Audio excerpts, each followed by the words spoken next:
In this tutorial, we will be discussing reactions of alcohols, thiols, aldehydes, and ketones.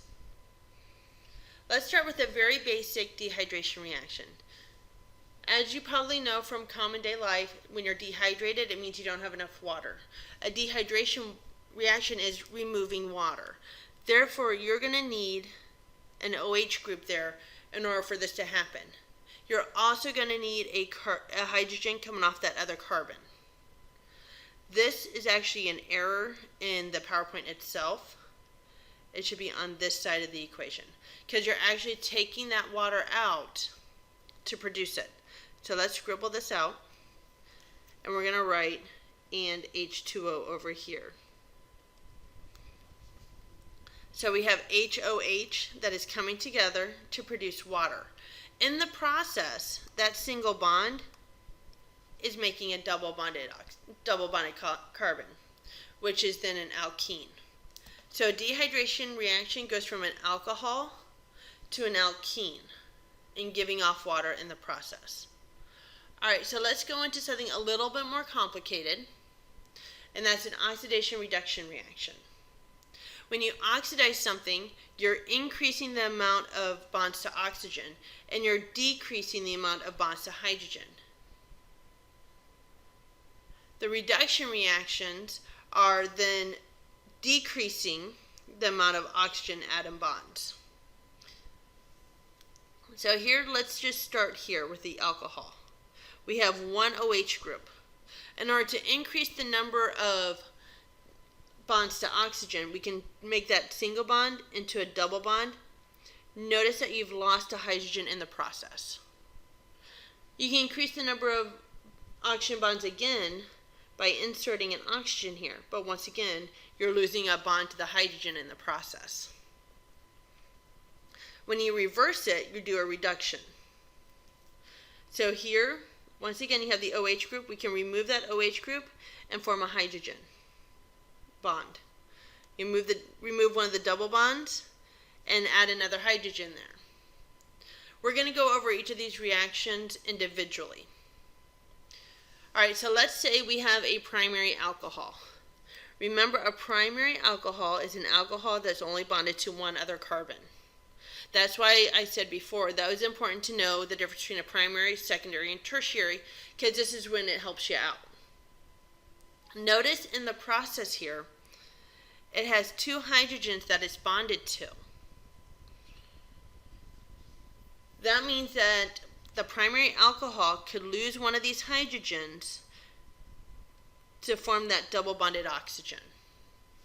So before there were two hydrogens bonded off that carbon, now there's only one.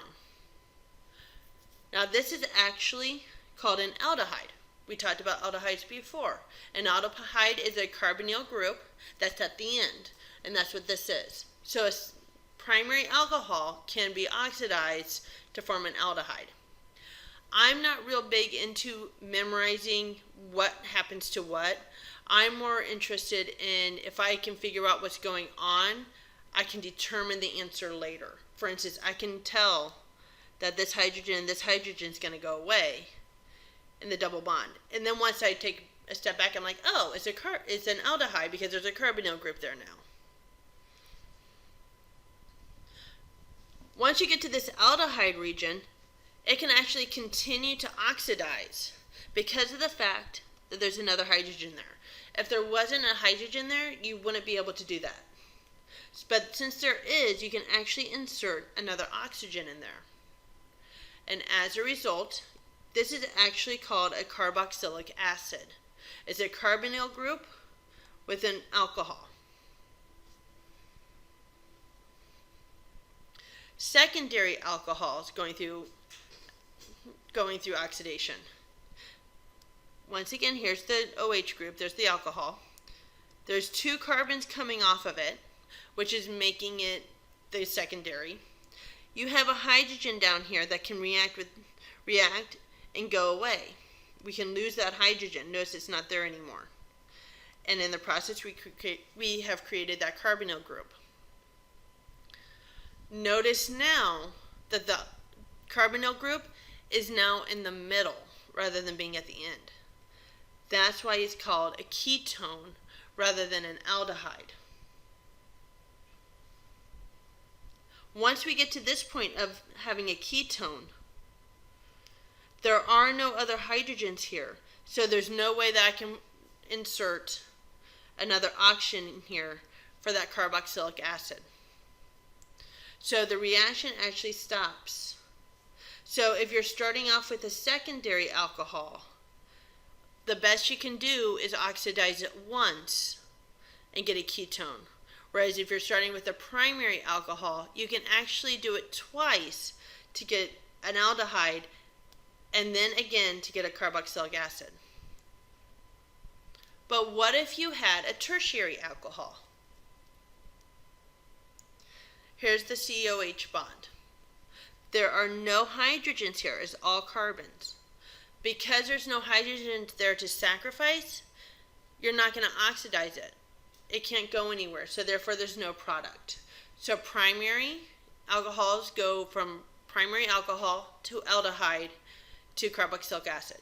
Secondary alcohols go from secondary alcohol to ketone to stopping. And then tertiary stops altogether. It doesn't even get to that point. What about the oxidation of thiols? Remember, one of the classifications of an oxidation is not only to gain bonds to oxygen, but also to lose bonds to hydrogen.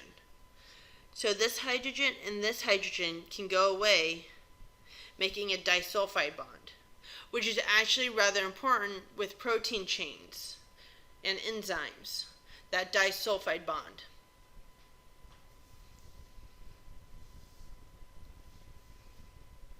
Tollens test is one of the two tests that are extremely common to determining if you have an aldehyde. Remember, an aldehyde is at the very, very end. So what they do is they put silver ion into the solution. And if you start getting something that looks like a silver plating or a mirror, you know that you had an aldehyde in there. You're also producing a carboxylic acid in the process, but the silver solid is what it's actually telling you that you had it right, that you had an aldehyde. The Benedict solution is another way to see if you have an aldehyde. It starts off as a blue solution. What you're seeing is the copper solution, like copper sulfate. When it oxidizes, it produces this big red color, this really deep red color. And if you had an aldehyde that's then going into a carboxylic acid, Cu2O is being produced, and that's telling you that you had an aldehyde.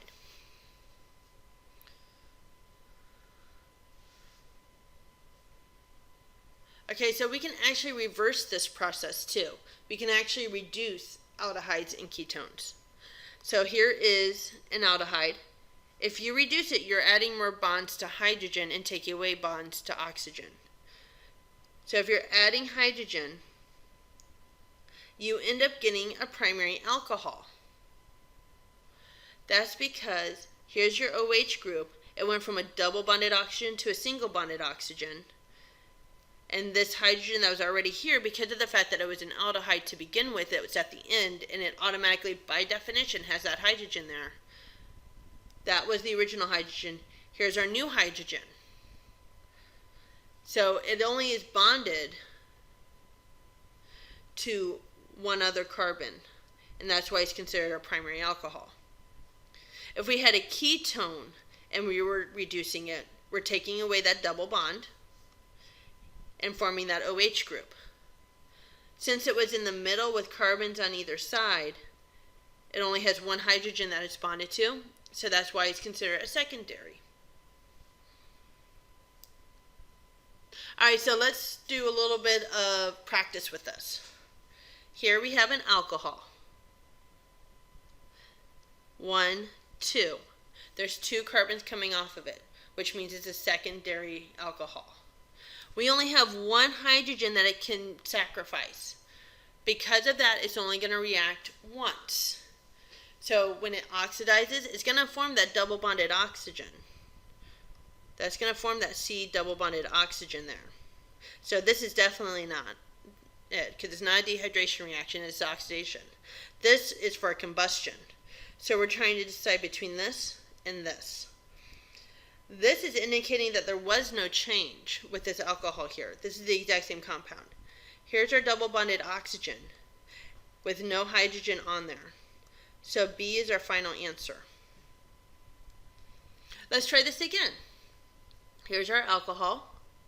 It's only bonded to one other carbon, which means it has two hydrogens it can sacrifice. So we're going to have two different results here. Once again, this is not dehydration and this is not combustion. The first time it reacts, it's going to get rid of one of these hydrogens, and it's going to have a double bonded oxygen. So that's going to be here. Here's our carbonyl group with that extra hydrogen left over. Now we're going to insert an oxygen into that to form that carboxylic acid, which would be our number 4. Give the primary product for a reaction of 2-propanol when it undergoes oxidation. So propanol is 3 carbons, and the OH group is on that second carbon. I know that from that 2 there. Let me write out the rest of the hydrogens.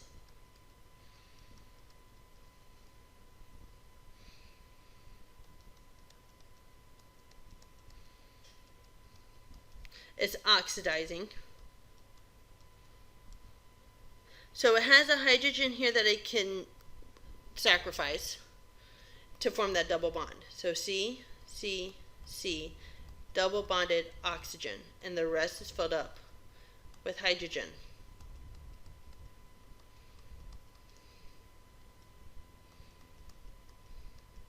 So that's telling me that it's a ketone because there's no other hydrogens there. It's in the middle, it's not the end. So that's going to be propanone.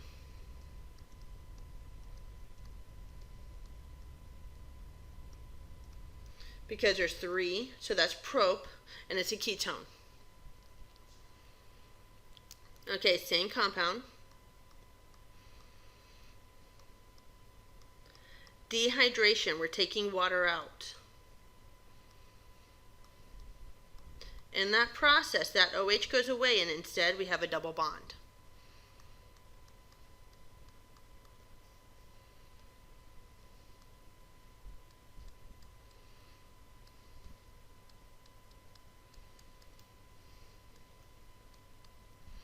So that's propene that we just made.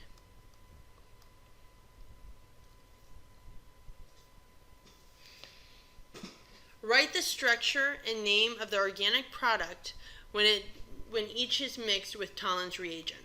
So butanol. Butanol is an aldehyde, so that means I have it written like this. Now Tollens agent, if you don't remember, was this, where we added Ag plus and we got Ag solid at the end.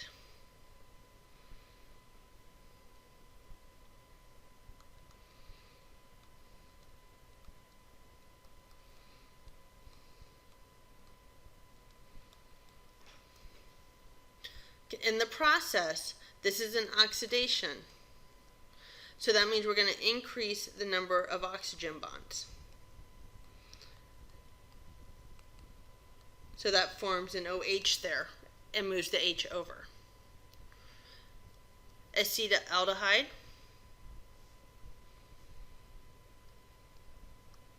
is 2 carbons. Once again, with the silver.